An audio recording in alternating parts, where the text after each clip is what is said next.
Romanos capítulo 12, versículo 12 diz o seguinte: Alegrem-se na esperança, sejam pacientes na tribulação, perseverem na oração. Esse versículo nos revela três atitudes essenciais para determinados momentos de nossas vidas.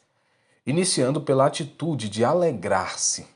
Mas alegrar-se quando? Alegrar-se na esperança.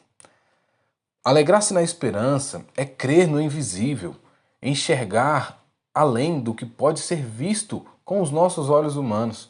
É ter uma visão positiva do futuro, mesmo quando o presente está um caos, mesmo quando ao nosso redor tudo está desmoronando, mesmo quando parece que não há solução. E Abacuque deixou um grande exemplo quando, em seu livro, relata que, mesmo diante de tanto sofrimento do seu povo, se alegrava no Deus da sua salvação, reconhecendo que o sofrimento não é para sempre. Por isso, vale a pena alegrar-se na esperança de dias melhores. Abacuque alegrou-se na esperança. Ele via o caos, ele via o sofrimento, ele via as dificuldades do seu povo, mas ele confiava que o Senhor estava no controle, que o Senhor estava trabalhando e por isso ele encontrou uma alegria em Deus que gerou esperança, que gerou expectativa, que gerou a fé de que um dia tudo aquilo ia passar, porque o sofrimento ele não é para sempre. A segunda atitude que nós aprendemos neste versículo é ser pacientes. Mas quando ser pacientes? Ser pacientes nas tribulações.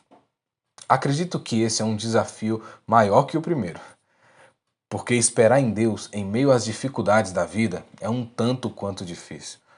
Nossa geração já é impaciente de forma natural e principalmente durante um período de luta. Queremos e buscamos atalhos para resolver logo, para sair do deserto, mas a Bíblia nos ensina que é importante ter paciência nesse período de dor, pois Deus com certeza está trabalhando em seu favor. Como na história de Jó, que pacientemente sofreu de forma terrível, mas no fim Deus restituiu suas perdas de forma dobrada. Jó não conseguia compreender a razão de passar por certas dificuldades, assim como nós muitas vezes estamos passando por tribulações na área da saúde, no meio dos nossos familiares, no nosso casamento, na vida financeira ou profissional. E a gente não consegue compreender porque a gente busca a Deus, a gente acredita no Senhor, a gente lê a Bíblia, encontra tantas promessas de Deus, mas ainda assim a gente vive essas adversidades. Jó viveu tudo isso. Jó era um homem íntegro, se desviava do mal, temente a Deus, oferecia sacrifícios ao Senhor, orava a Deus de madrugada pelos seus filhos, pelos seus 10 filhos. E ainda assim sobreveio sobre ele enfermidades, ele perdeu tudo, ele perdeu os filhos, perdeu suas riquezas.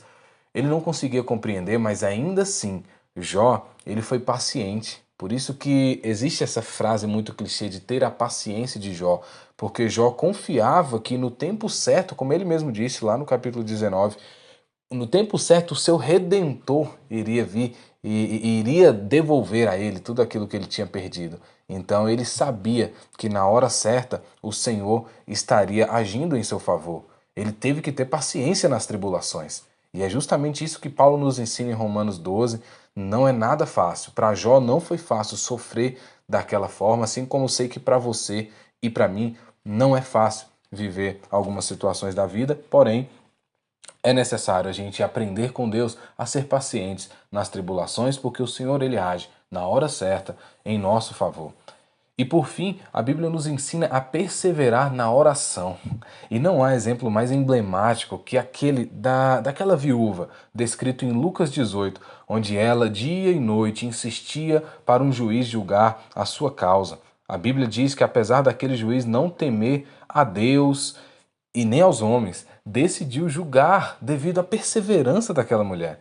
E Jesus conta essa história e esclarece que todos precisam ser como ela, perseverar na oração até que algo seja feito, até que Deus derrame dos céus as bênçãos, até que os céus se abram em nosso favor. E agora, para você, qual atitude é mais difícil, é mais desafiadora? Alegrar-se na esperança?